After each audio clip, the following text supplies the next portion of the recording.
I got my certified personal trainer from NASM, right? So basically, it's one of the 3 accredited institutions that like most major gyms honor. So I have my corrective exercise, which means rehab, dealing with people who have injured themselves, getting them back in track. I got my performance exercise, which means like sports performance and like if you have certain goals. Then I have my behavioral specialist too, which is like identifying barriers that stop you from achieving what it is that you say you want to do. So just a little bit of background. Today, I want you guys to kind of think about 3 main things. Like, what's the purpose of your training? Why are you training? Another thing, are you tracking your progress? Whether that be notebook, notepad. And in order for you to track progress, you need to be focusing on progressive overload, meaning that if I take something that's 5 pounds and I consistently do that for a year, a 5-pound dumbbell, after a year, I've made no progress. So I need to eventually move that 5 pounds to 10 to 15 in order to get an adaptation. I want you guys to also think about the results. For you, how are you tracking your results? A good way to think about it is 3 months, if I look back, things that were difficult for me to do should become a lot easier. So after a year, 3 years, and then as you get into old age, you should age gracefully if you're practicing these principles. When it comes down to your bone density, they realize that resistance training is the #1 thing that you can use to age gracefully. So resistance training is barbell training, deadlifting, squatting, progressive overload. Applying those principles are going to get you a long way as you age. So main takeaway from things so far is that I want you guys to think about strength is the key to everything. Whether you're running a marathon, whether you're doing Olympic lifting, powerlifting, your strength can be manipulated. If I want to have better endurance for a marathon, then I can manipulate my strength and I can say, hey, I need better VO2, I need better cardiorespiratory strength. But you can manipulate all your training to achieve what it is you're trying to achieve. So I'm gonna move on. I'm just gonna kind of talk about the idea of functional training, which is how I train most people. Most people come in and I'll ask them what it is that they're trying to accomplish, and it usually boils down to 1 or 2 things. Either I'm trying to build muscle and get stronger, or I'm trying to burn fat and get abs. So basically what that means is that your diet, your nutrition is gonna be responsible for if you're gonna burn fat or build muscle more than anything you can do in the gym. If you're not eating enough, you won't put mass on. And if you're eating too much, you will never have a low enough body fat percentage to show what you built. So nutrition is the #1 thing that you have to fine tune. After that, the way that you train to express your strength, you can control that 100%. So I'm going to talk about some movement patterns here. I want you guys to think about everything you do is going to be based off of these 7 movement patterns and variation. So the first pattern I'm going to hit on is pull. So pull could be a pull up. If I'm doing a vertical pull, that means I'm going upward. If I'm doing a horizontal pull, that means I'm doing a row, right? So there's a vertical and there's a horizontal pull. When it comes down to a push, I can do an overhead press, that's gonna be a vertical push, or I could lay on my back and do a bench press, that's gonna be a horizontal push. So those are pull, push. There's also lunge, which means you could do that. You could get down on one knee and lunge. You could do variations, whether that be a step up, it's a little bit easier on your knee. A split squat is a little bit easier on your knee than a lunge, but both of those are variation of lunges, which is unilateral work. A lot of athletes spend a lot of time doing unilateral work. Because if I'm running a football, if I'm cutting, I'm on one leg. If someone's trying to tackle me, I'm on one leg pushing them back. So you need to be strong in awkward movements if you want to be athletic. So lunge is really important. Another thing that gets neglected out of these movement patterns, that was 3, is rotation. So that could be a Russian twist, that could be like a cable sledgehammer. You need to be doing wood chops, you need to be doing things that force you to build torque, which is rotation. There's rotation, which is a prime mover, and then there's anti-rotation, which also falls under rotation. One being, if I'm throwing a football, I need to have torque. Another being that if someone pulls me in a direction, I need to be able to resist rotation. So if I want to resist rotation, I might do unilateral deadlifts. I might do weighted carries with a kettlebell in one arm and not the other to force that anti-rotation.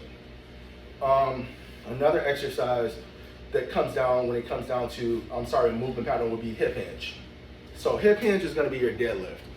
So last 2 exercises, And then I'm gonna move into the seventh one. The two movement patterns are gonna be hip hinge and squat. So when I'm doing a hip hinge, I'm bending at the hip. So if I'm doing a deadlift, I'm gonna bend at the hip. If I'm doing a good morning, I'm gonna bend at the hip. The difference between a hip hinge and a squat is when I'm doing a squat, I'm bending at the knee. So a lot of times people are deadlifting and they're bending at the knee, or they're squatting and they're bending at the hip. So when you see people when they squat high and the weight is putting pressure on their erectors, they're doing a hip hinge with the weight on their back. They're not actively squatting. For squatting, I need a wider base and I need to bend at my knees. So deadlifts, good mornings, kettlebell swings, really good hip hinges, depending on what your goal is. If you want absolute strength, meaning an elephant, deadlift is the king of that. If you want relative strength, meaning an ant, kettlebells, circuit style, there's exercises you could throw in there, hip thrust, glute bridges, might benefit you more for that. The last movement I'm going to talk about is a gait. So a gait is going to be like a walk, it's going to be a run, it could be a bear crawl, it could be a weighted carry. So that is going to break down all 7 of your movements. So you got push, pull, lunge, rotation, hinge, squat, gait. If you put those all together, most of the things you do in life, 99% of the things you do, you're going to hit by just touching those movement patterns. So if I'm getting in my car, I'm squatting, I'm rotating, and I'm lunging on the one leg. So I can put this together. So what I want to talk to you guys about next is going to be single joint exercises, multi-joint exercises. So now that we know movement patterns, functional training. If I want to just build mass and I don't want my muscle to be smart, I just want to get big or buff as possible, I don't need to think as much about the movement patterns because I'm not training like an athlete. I'm not training like somebody who wants to be able to ride bike or skateboard or rock climb. I'm not training like an athlete. I just want to get as swole as I can, build my body up. Hypertrophy, that's going to be single joint movements are going to be easier because they're easier to recover from. They don't destroy your nervous system as much. So if I am, let's say I want to be a bodybuilder, I might set my program up, bench press, my volume is going to be really high, my weight is going to be moderate. So you should know what your 1 rep max is. You should know where your peak strength is because everything that you build around your training is built off of your peak strength. So if I take someone and they have a max bench press of 150 pounds, I know that if they want to get stronger, they need to do a lot of work in the 120 to 140 range to increase that adaptation that's going to make them stronger. If they want to build more muscle, I need to go down and maybe have 100 pounds, 105 pounds. They need to do higher volume there to build more muscle hypertrophy. When it comes down to it, anytime you're doing a movement that's only using one joint moving, you're doing isolation work. And this doesn't translate over into what I'm going to talk about next, which is something that I think is the best way to train, which is the multi-joint compound lifting. So key takeaway for hypertrophy here. You need to focus on high volume, moderate intensity, low rest. Think of your body in parts. I might want to do leg curls, leg extensions. I'm not going to have the energy because the volume is so high to get into my nervous system and lift maximal weights. So I need to find moderate weights and exercises that I can easily recover from because this is more so like lifting cardio when it comes down to hypertrophy. So that's single joint work right there. Now I'm going to move into what I think is best and what athletes, people who are trying to be functionally fit, whether this be Olympic lifting, CrossFit, powerlifting, strongman, professional sports, these people train multi-joint exercises. Multi-joint meaning I'm bending more than my elbow. I might bend at my elbow and bend at my hip at the same time. I'm not training my body as a sum of parts. I'm training my body as a whole. I'm using my whole body to lift the weight. So if I'm doing a squat, I'm not just using my hamstrings, I'm using my core to stabilize, I'm using my upper back to stabilize, I'm using my glutes to finish the lift, so it's a whole body thing. Because when you're training as an athlete, you're using your whole body to get something done. You're not just doing an ice bending at the elbow or bending at the knee, it's a whole body thing. So when you're doing these multi-joint compound lifts, you want to make sure that the volume is low because if you're going in ranges of 80% and above, which is what it takes for you to get a strength adaptation, that same 150 that I talked about earlier, you need to be 80% or above. You're not going to be able to recover from, or you're not going to be able to perform at your best if you don't have low volume and if you don't handle recovery properly. So you want to think of that. You want to think of the rest periods being longer. So let's say when I'm doing a block and I'm doing a multi-joint and I'm training specifically for strength, I might have a 5x5 or a 5x3. I'm gonna rest at least 2 to 3 minutes in between sets. So when I come back out, I'm at full power. I let my ATP replenish and I can perform maximally again. So think of if you're throwing a knockout overhand punch. If you throw that 5 times with full force, it's gonna come out as jello after that. So you need to rest so you can come back and throw that fastball again. So that's where strength training is. You need to rest and reload and then go again. As opposed to when you're doing endurance, you need to rapid fire and see how far you can go. And if you're doing hypertrophy or bodybuilding, moderate and how far you can go. But when you're going high intensity, you can't do high intensity, high volume. You're gonna have to significantly lower the weight, so that's inefficient if you're trying to become stronger. So now we'll go into some of the other applications. As I asked you guys earlier, what is your purpose of training?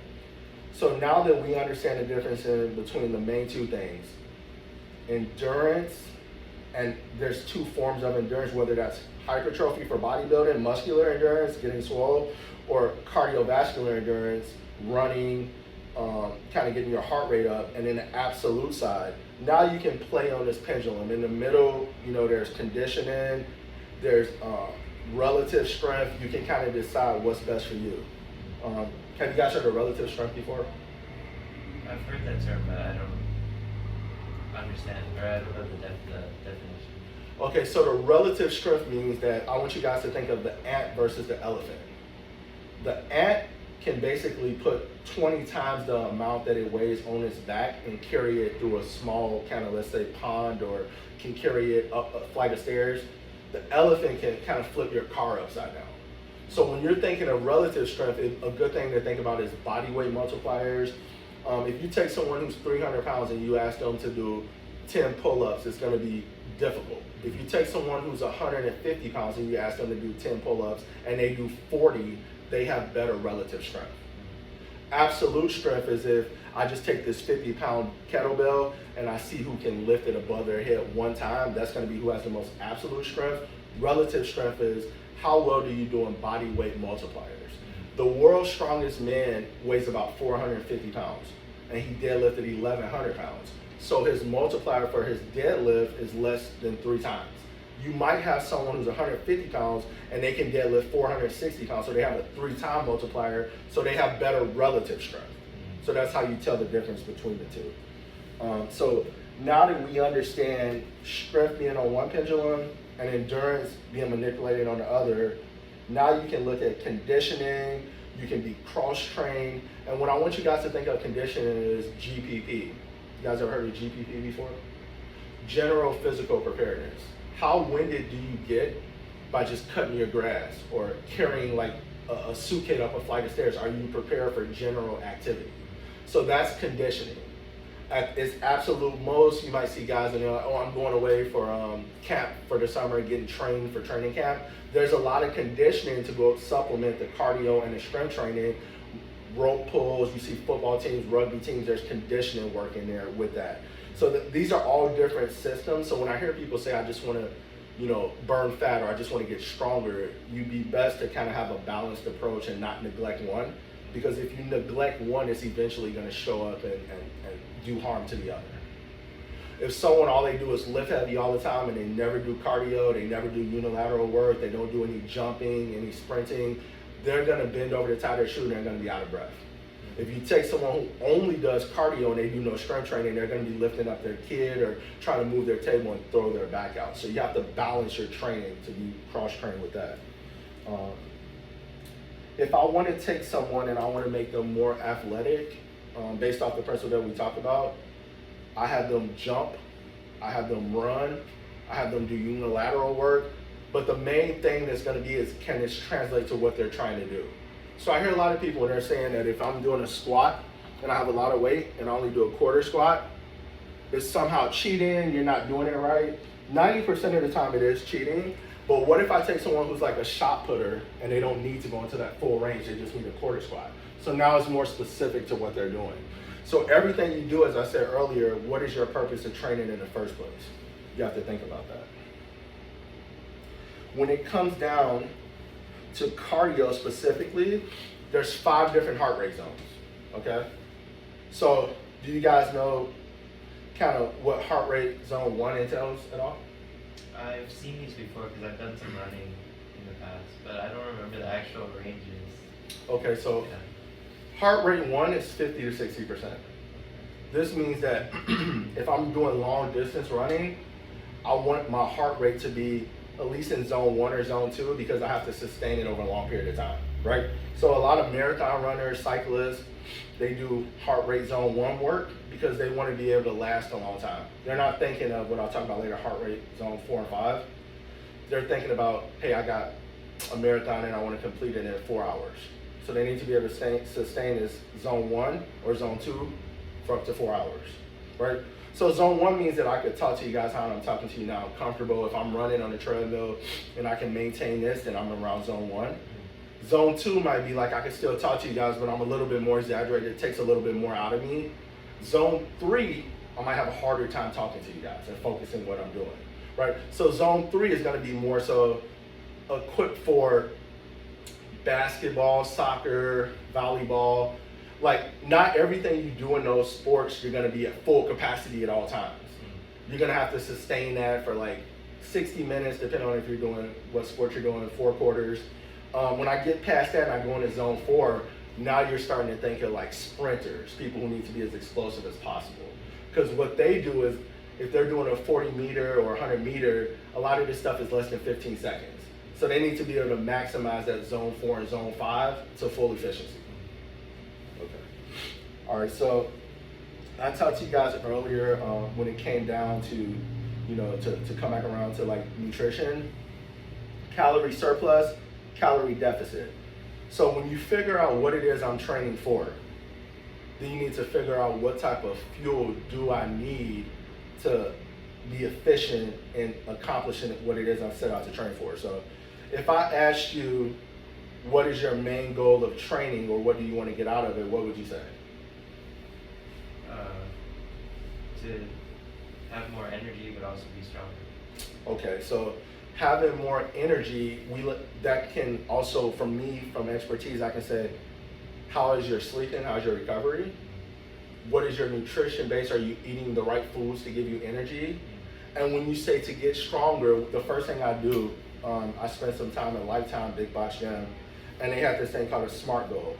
And what they would say is that it needs to be measurable and attainable, right? Realistic, right? So when you say get stronger, what would be a tangible metric? Like you say, oh, I want my bench press to go up 20 pounds. Like, what would you consider getting stronger? I would say that, like, looking at like all the main lifts and being able to do them, like, you know, 20% of my weight by 20%. Perfect. So that's a very smart goal because that's attainable, right? So now what we would do is we would have to figure out where your lifts are now, and then what it would entail, because that could be something that, believe it or not, you could do that 3-4 weeks potentially. It could just be the way that you're training. If you're doing high repetitions now, if you lower those repetitions and now start to push the nervous system adaptation, that could happen really quickly. So that's the first thing we do is we go, we see what you're doing now, we see what you want, and we use what you're doing now to start to build the program to where you're going. So that's a smart goal, and that's a good goal. I hear a lot of people, they're like, I want to lose 5 pounds. And when I hear someone say they want to lose 5 pounds, not 5% body fat, then I'm like, okay, you could actually do that in 2 days. Because if you don't drink a lot of liquid today and you eat light today, and you duplicate that tomorrow, you'll step on the scale, you'll be 5 pounds later because you're dehydrated. So that's so the better way to say is, let me lose 5% body fat. Or let me keep the same weight and get everything tighter and stronger. That's a better way to think about it. So those are smart goals right there. So once we know kind of what you're doing, we can look at, okay, right now, is my body fat percentage higher than I would like it to be? If it is, we know, let's see what you're eating in a day. Like I said, it's about tracking let's write down everything we eat. So then when we look back at it, if there's things on there, oh, I had some Junior Mints, or I had like that cookie dough late at night, we know, okay, this is holding us accountable. Right? If we start eliminating this, then we know, all right, we can't use this excuse. Let's go somewhere else and see what's happening. So this is where like tracking your progress is really important. Knowing that you're hydrated. I would say most men need to drink at least their weight in water, and if you're active, even more. So if you weigh 150 pounds, you want to at least have a gallon of water every day, especially if you're active. That's a good metric. Most women want to do 70 up to 115 depending on how active they are. But you want to stay hydrated, because when you're hydrated, it minimizes your salt and sugar cravings, and you're gonna feel full, so when you eat, you can make better food choices. So now that we know that, and when people say diet, I always say that diet can be to lose weight, or it could be to put size on, right? So diet has a negative connotation, but all diet is like a plan. And when you're doing your training, your nutrition should also have a plan as well. So you be leaving a lot on the table if you just go into it and you're not tracking progress, you don't have a plan. You look back and said, I've been training a year, and then you don't know if you've gotten stronger, you don't know if you've burnt any. You have to be able to track it, because that's how you know you're not just wasting your time, essentially. So I want to talk to you guys about kind of setting up a program, right? So let's say now you know what you want, like you're tracking your progress when it comes down to your nutrition, your hydration, your rest, your recovery.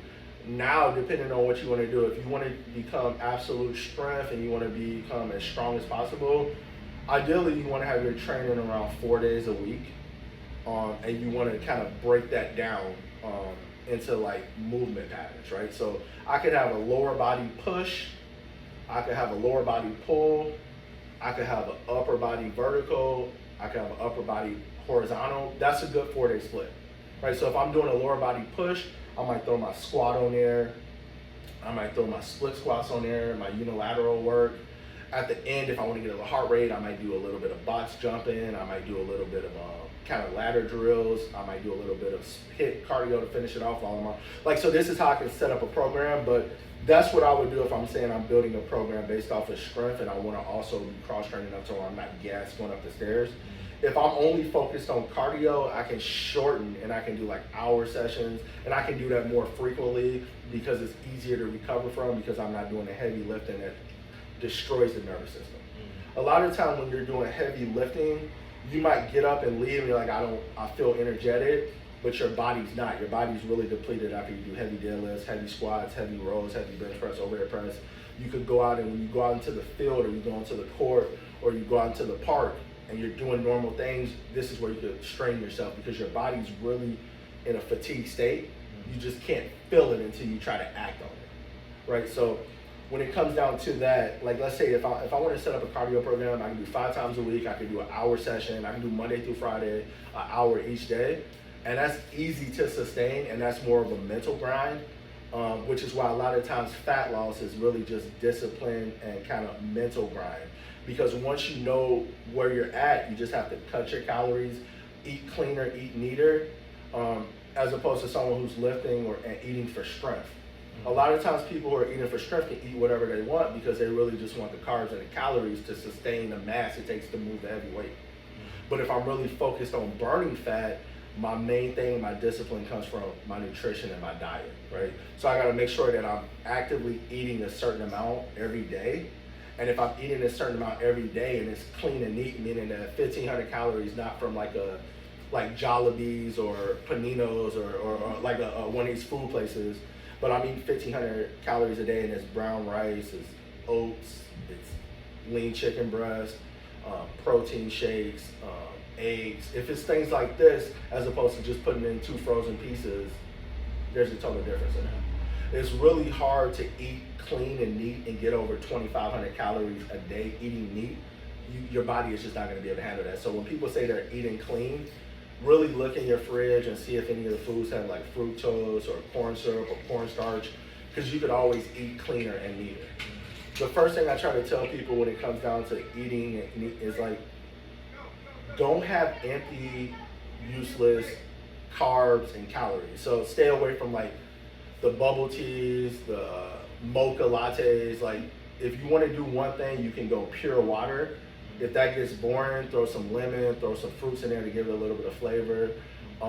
Black coffee is fine, but once you get to the point where you're like having pop and soda and juice, you know, you could have 2 juices and you could be at 800 calories and you just had like 16 ounces of orange juice. So you got to be really careful with what you're doing with that. So, like I said, if you want to do cardio, an hour 5 times a week. If you want to do strength 4 times a week. If you want to do hypertrophy, since it is a variation and a manipulation of endurance, you could get away with doing that 5 times a week. And in the isolation, you could break that down in body parts. Like today, I want to work biceps and triceps. Tomorrow, I want to work lats and traps. Like, you can break your body down into parts because you're not concerned with the performance. You just want mass. You just want to increase your size. If you want to do GPP, a fun way of doing that is kind of strongman, kind of unorthodox lifting. That could be sledgehammer to tires. That could be battle ropes.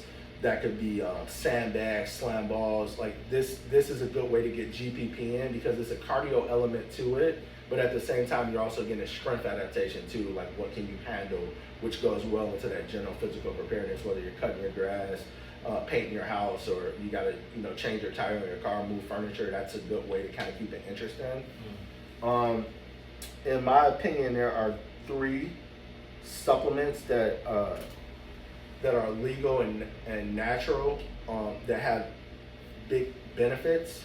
The first one being creatine. I encourage anyone who is not overly concerned with putting on just a little bit of water weight. You can get a lot stronger and you can recover a lot faster. It also has mental advantages to taking creatine. It's a really good supplement.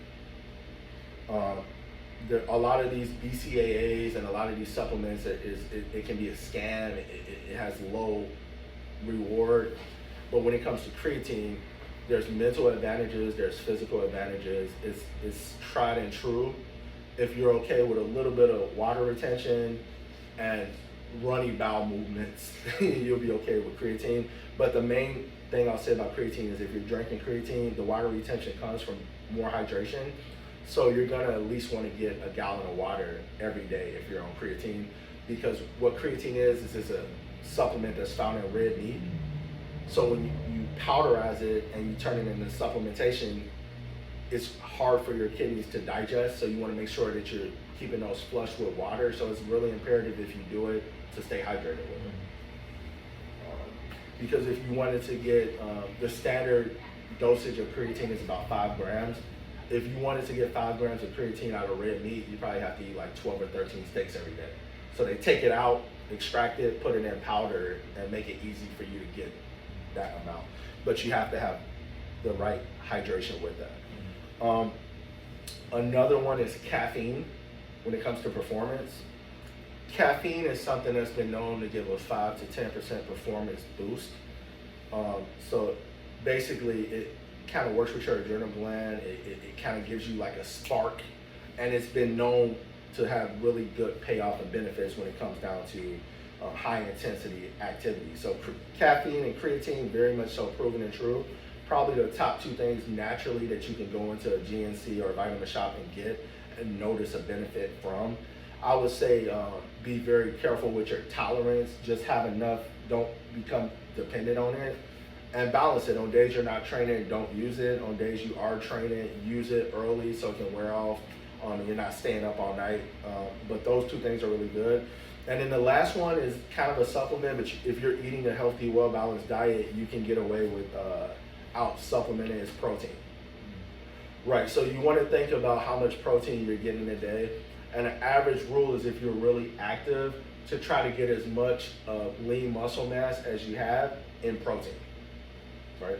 So if you're doing kind of everything we talked about, hydrated, resting, recovering, sleeping, you know what you're training for, and you're implementing the steps to get to what you're doing so you're not wasting time, then you have a well-balanced program at that point, right?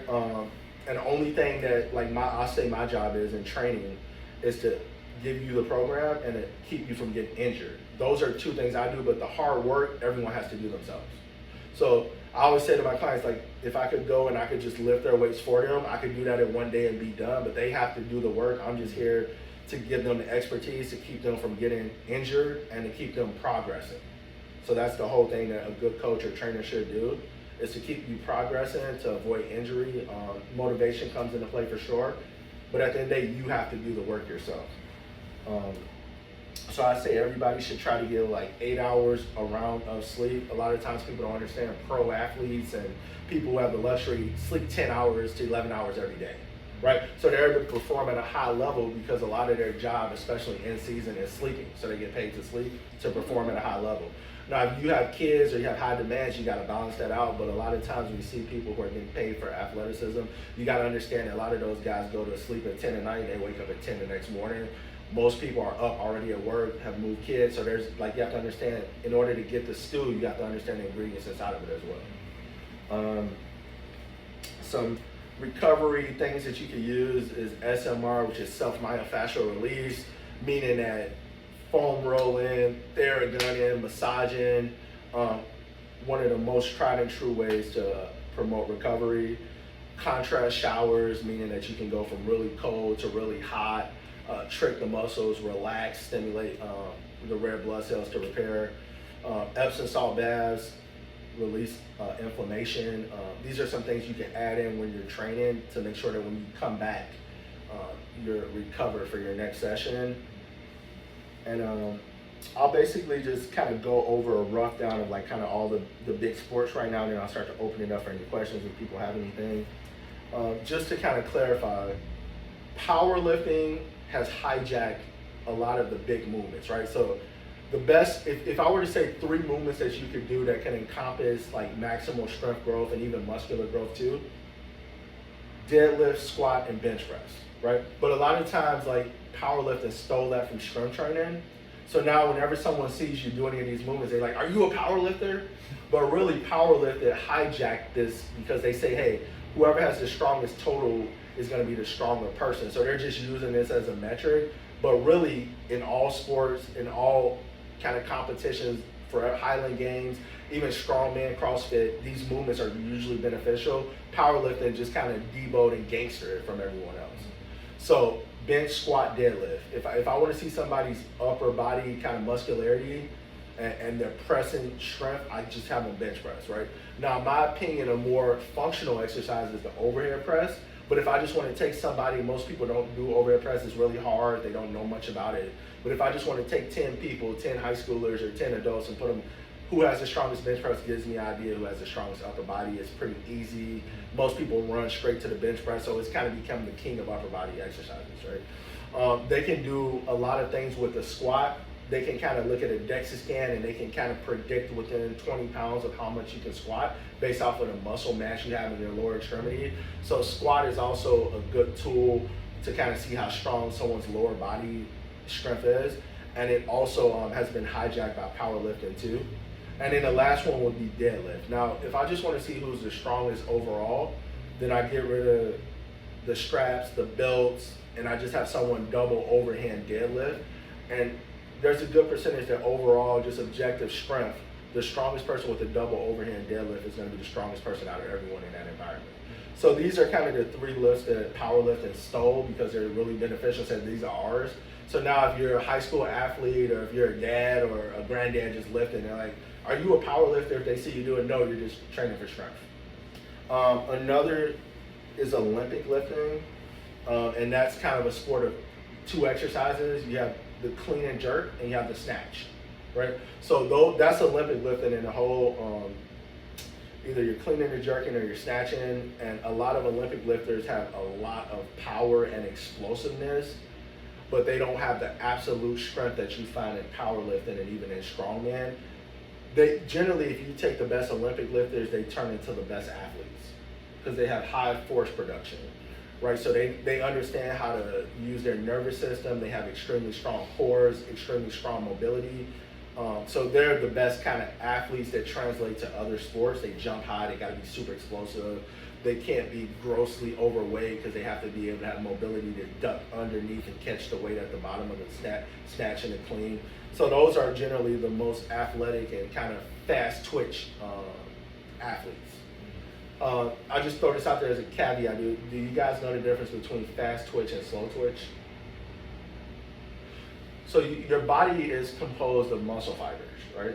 So fast twitch, there's 2 types, and slow twitch, there's 1 type. So the fast twitch are the muscles that are responsible for force production, right? So when I think of someone who is a shot putter, someone who is an elite level power lifter, rugby, football player, sprinter, they're gonna have really dense muscles, like these type 2 fiber muscles, and they're super explosive, but they don't last a long time. So if you guys know anything about Mike Tyson, the boxer, he was like a fast twitch machine where if you could get to the 3rd round, he'd be gassed, and there's a chance you could beat him at that point. Now there's other guys, if you want to think about Pacquiao, if you want to think about Kobe Covington, Floyd Mayweather, these guys are type 1, meaning that they can go really long and tire their opponent out. So this is good for cycling, this is good for soccer, this can be good for boxing, this can be good for anything to where you need longevity.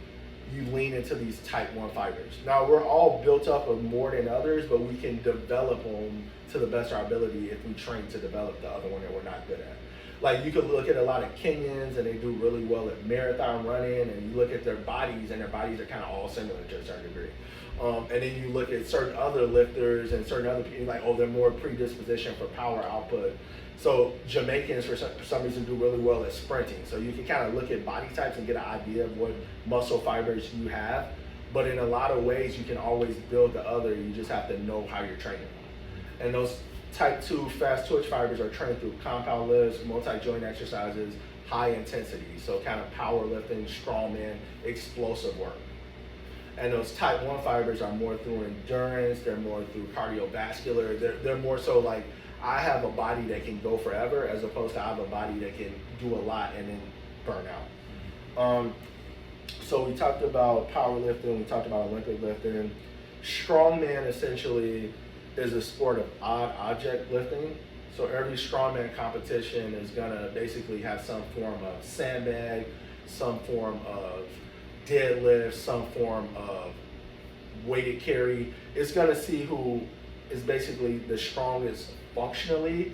And I always say that if power lifters are the most absolute strength and Olympic lifters are the most explosive, that strongmen are basically bouncers. They're basically brutes to a certain degree. So that's a good way to think about that style of training if you want to kind of be brutish and strong in awkward ways. In a lot of ways, it's a sport of upper back and grip strength, which translates into a lot of stuff we do in everyday life. That's why strong man, strong woman, it kind of makes sense. CrossFit is essentially more of an endurance thing. And what they did is they took kind of how like powerlifting hijacked the big 3 lifts. CrossFit kind of took Olympic lifting and said we're going to turn it into a cardio variation, and they tried to kind of brand off of Olympic lifting with the clean and jerk and snatch. They took a little bit of that, they took a little bit of the sandbag work from strongman. They said we're going to take from everything and we're going to make it more endurance based. So CrossFit, cross-train, meaning that you're capable of doing everything, whether that be, like I said, the clean and jerk, the snatch, the sandbag. You're kind of cross-trained, like not a master of anything per se, but like a jack of all trades.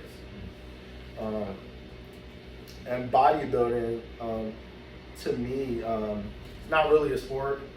I heard someone say it's essentially a sport where you can take the most drugs without dying. So that's bodybuilding, right? And I don't have a lot, but I'll just kind of go into bodybuilding. Is just essentially extreme hypertrophy and endurance work.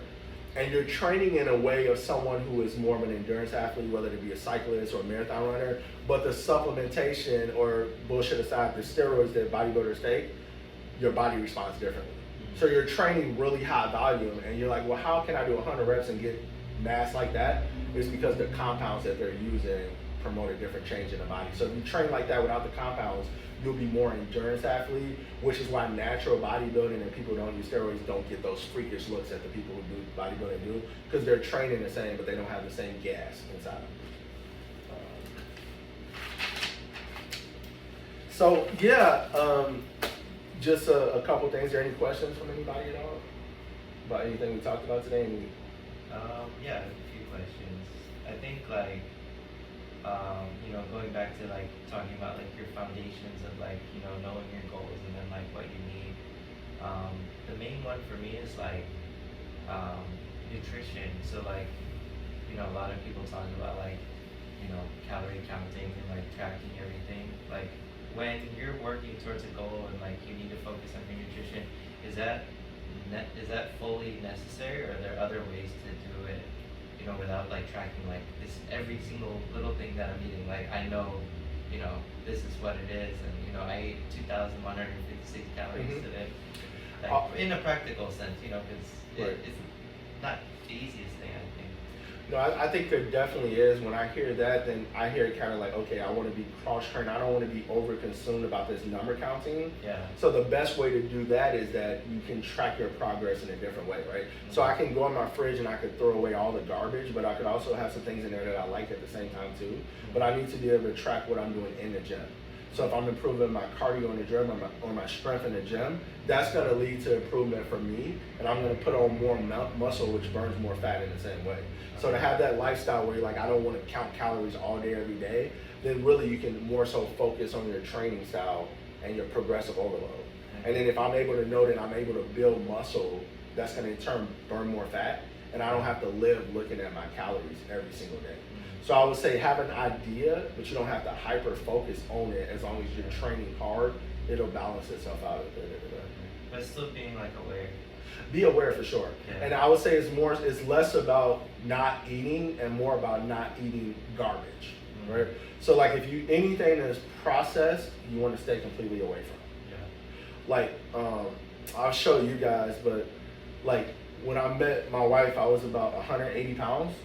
And a lot of that came from discipline when it come down to what I was trying to do at the time and my nutrition, right? Now I'm like 270 pounds, right? So that's a big difference. And the only thing that's changed is the way you eat and your strength, right? At that point, I was more so, I want to be ripped, I want to be lean, and I wasn't doing the heavy lifting. I was more so doing the weighted calisthenics. The heavy lifting was something I wanted to do when I wanted to put on the mass and kind of be more so strong and strength based. So you don't have to lift heavy, but you have to know what's going in your mouth. But I would encourage everyone to do the resistance training because it makes your quality of life so much better. Right. You don't have to be a freakazoid lifter, but everyone should be able to lift a certain standard when it comes to deadlift, squat, bench press, and overhead press. And I think a good metric to start out with is, can I do my body weight in a lot of these big movement patterns? And then once you get to that point, you go to a certain base and you can do with it whatever you want. Yeah, I mean, I think this goes hand in hand too. Like I've seen people that, like if you like imagine like a marathon runner, you kind of in your head imagine like a more skinny athletic build. But then I've also seen some marathon runners like big, like very strong people. Like how do you achieve that when you're like pushing and pulling between like intense cardio training all the time, but also like being able to build muscle and then fuel your body to be able to do that? Like, right. You're cross training at a high level, right?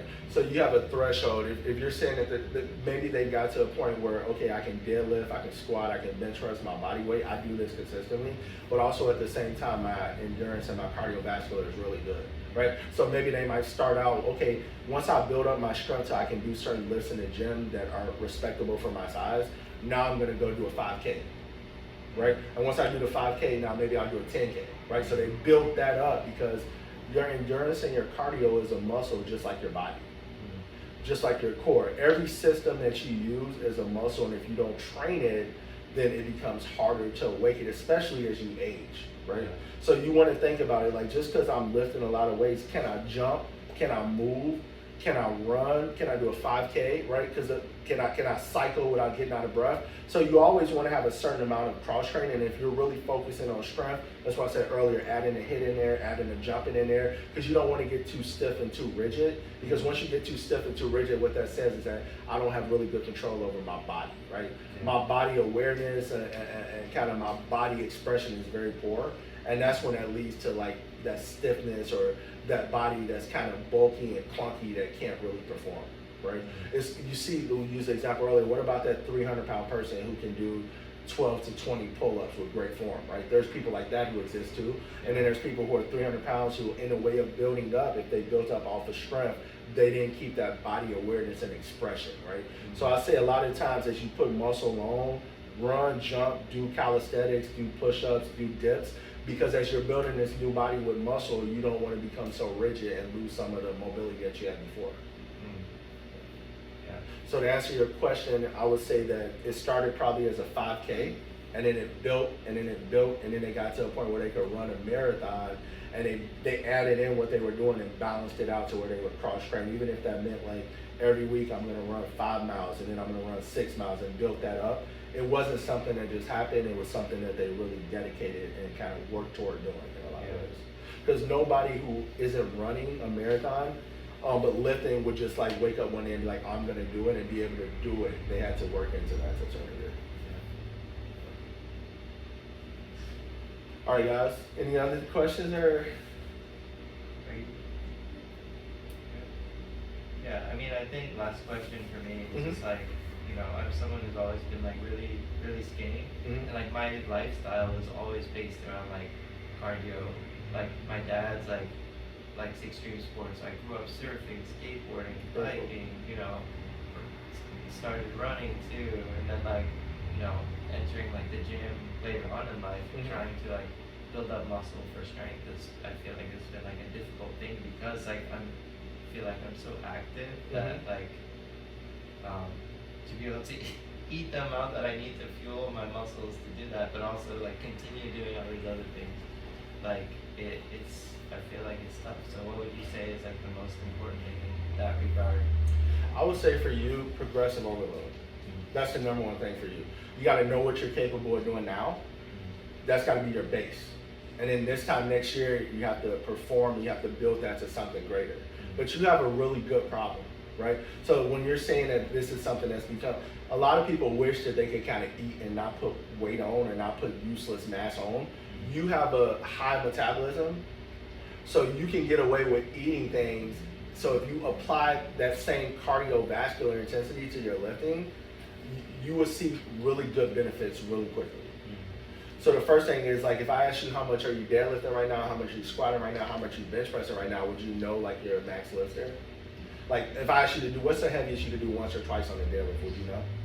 Once or twice on deadlift? No, I haven't really trained like pushed my max. Yeah. Right, and that part right there, in full circle, if you have that full circle, you come back and next time we talk, you do, now that's your base. Because that right there is just what you can do now without focusing on doing that. When you focus on doing that, that's going to improve a lot and really quickly at the same time too. So like you got to assess it. First off, you got to assess if you have any limitations or pre-existing injuries. If you have a healthy body, then now it's just about building, but building correctly, right?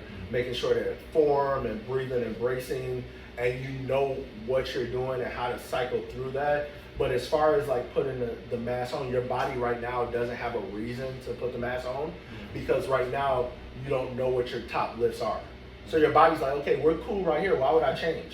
But when you start giving it something different, it's like, wait, what are you doing? And then it's gonna like come back and it's gonna adapt to that. Yeah. Right. So like if someone says, okay, I'm lifting this 30-pound dumbbell, and they do that for a year, and then the next time they come in there, they go for that 40-pounder. Your body's like, wait, now I'm awake. Yeah. Because I've been sleeping, but now I have a reason to be awake. And when you awake your body, it'll adapt really quickly. Okay. Makes sense. Yeah. I need to head out, but I guess. Yeah. If you got any other questions, Juliana, for sure. Yeah. Thank you, Mike. Of course. Good to see you. See you on Monday. Yep. Have a great weekend. See you later. Be safe. Yeah. You got any other questions, Juliana? We definitely.